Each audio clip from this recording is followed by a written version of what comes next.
Damian, tell us about this decision. All 5 events on All-Star Weekend, All-Star Saturday night. I'm excited about it. It's obviously something that nobody's done before, and I was presented with the opportunity, and they're all events that I feel like I'm capable of competing in. So I figured, why not make history? Was it in any way a hard decision, or was it just automatically yes? At first, I didn't really want to do it, but once I thought about it and I understand that all of the things that could come from it, all of the positive things that I could gain from it, I felt like it was worth it, and on top of that, like I said, having an opportunity to make history, not a lot of guys get this opportunity. Big honor. I mean, not only the history, but honor to represent your team. And Exactly. I know how you are about making sure your teammates get the love and respect they deserve. And so talk about that opportunity and carrying that with you to New Orleans. I mean, that, like you said, is an honor. Having the opportunity to represent the Trailblazers, represent my teammates, and if it wasn't for them and the success that we've had this season, I probably wouldn't even be able to do this, but the world loves winners, and because we've been winning, I think that's a big part of why, they chose me to be the guy that gets to do it first. Coach Stotts always talks about how you guys are very good at staying in the moment and just going one game at a time. Every time we mentioned to Coach about a road trip or something, he didn't want to talk about it. He wants to talk about the next game.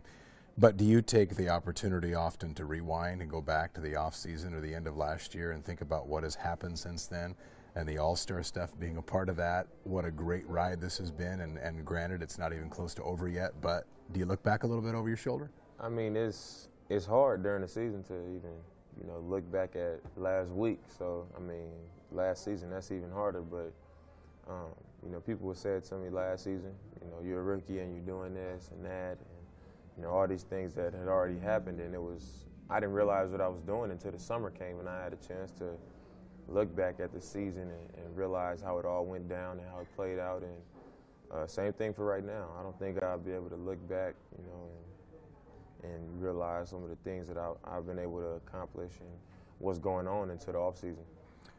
We were looking at some photos the other night of your final season at Weber State, and sometimes you look back at guys and they look different because it's been a long time. It's only been 2 years. Is that crazy? That's crazy.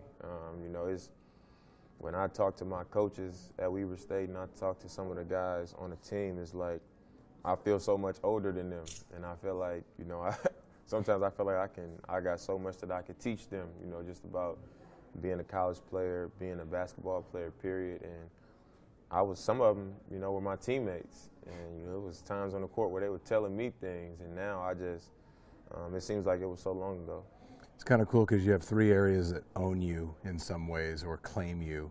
Oakland, of course, Weber, all the people down there in Portland, and each one kind of independently does its own thing as far as claiming you as one of theirs. That's kind of cool, though, isn't it? It is.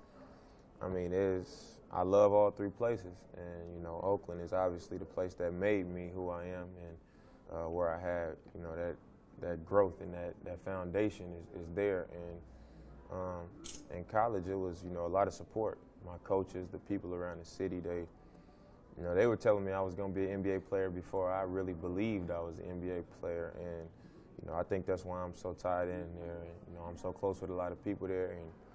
And, Portland, my first place that I played in the NBA, hopefully the only place. And the way that the fans have accepted me and, showed me this much love it's a great feeling. So, all 3 places have a great place in my heart. Speaking of Oakland, that's when you had your first brush, at least in person, with All-Star Weekend. And that wasn't that long ago either. I'm sure it seems like it. To us it doesn't because we're older, but you look back, what struck you about that, and how weird does it feel that now you're involved in that, and in fact you're taking center stage in that, competing in all the events? It's funny because I almost passed up on that, to go to AllStar Weekend because I really wasn't into it that much. And this is when you were younger, this 2000. This is in 2000, and I remember my brother was like, "You don't want to miss it," because they have the jam session, where the kids can go and dunk on the small courts, and they got the whole setup. And we went every day, you know, we went every day of the week, and then that's when I kind of started to enjoy that whole all-star festivities. And, you know, once I got a chance to see Steve Francis and Vince Carter and, you know, all those guys out there dunking, I was like, it's tight. I want to come back next year. And they was like, no, it's not in Oakland every year. So I was like, you know, I liked All-Star Weekend ever since then. Dunk contest, three-point shootout, that's natural. If people have seen what you've done from there, even the All-Star Game and the rookie-sophomore game skills competition. The dunk contest took people by surprise because you've had some good throwdowns when you go up the middle. We've seen that dunk, but I don't think fans have seen nearly all you can do as far as dunking the ball, and maybe that was a little bit of a shock for people. But have you taken some time now to, I mean, I see in pregame warm-ups, and you and Will or whoever it is will throw down some dunks and have some friendly competitions. Have you started thinking about what you're going to do, what you have in store? Because it seems like every year somebody involves some prop or some teammate, and everybody tries to outdo the guy the year before. Are you thinking about what you're going to do? I think that's the biggest thing, just trying to be creative and thinking about what you're going to do to outdo, you know, what's been done already, because, you know, all the dunks that we can do have been done in all the dunk contests. So I think it's a lot of creativity. You know, that's the big thing, and I'm creative, so I think that's where I can, you know, have an advantage, or I could find a way to win. And you know, my mind's already started going. And, you know, I understand because I don't dunk a lot in games. And, you know, when I do get an opportunity, I can't do a trick dunk because I'm coming down the lane or it's not a lot of space. But I'm definitely capable of pulling some tricks out. Have your teammates already started kind of helping you think of things? They made jokes about it, like, you know, when we're going to work on some dunks or, you know, when, just stuff like that. But I'm going to start, you know, after practice, I'm going to start messing around a little bit more so I can make sure I'm making them consistently, so when I go out there I can just make it instead of having to try over and over. But I'm definitely going to start getting back in my dunking mode. As a team, you guys have mentioned that getting off to the start, you got off to kind of painted a target on your chest, and now everybody sees you coming, everybody wants to knock you off.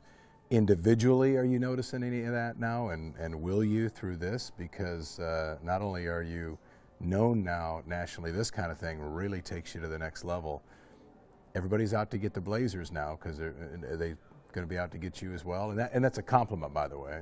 I don't really pay attention to it, to be honest with you. I take it like anytime you're going up against a point guard in this league, everybody wants to prove that, you know, they're worthy of being an all-star, or they're worthy of being called a top point guard. So they're going to attack you, and you know, I don't take that personal. I expect it to be that way, but our strength is in our unity as a team. So I try to focus on what can I do for Wes, what can I do for Nico and LA and Robin to make sure they're at their best, because when they're at their best, you know, that gives them something else to worry about, and it makes my job that much easier. So I don't really pay attention to, you know, what a guy's going to do when he play against me or anything like that. Well, I know Blazer fans will be pulling for you on AllStar Weekend, win those events, and try and get a little rest if that's possible at all. I get plenty rest, man. It ain't going to take up that much of my time. Good. Thanks, Dame. Congratulations. Appreciate it.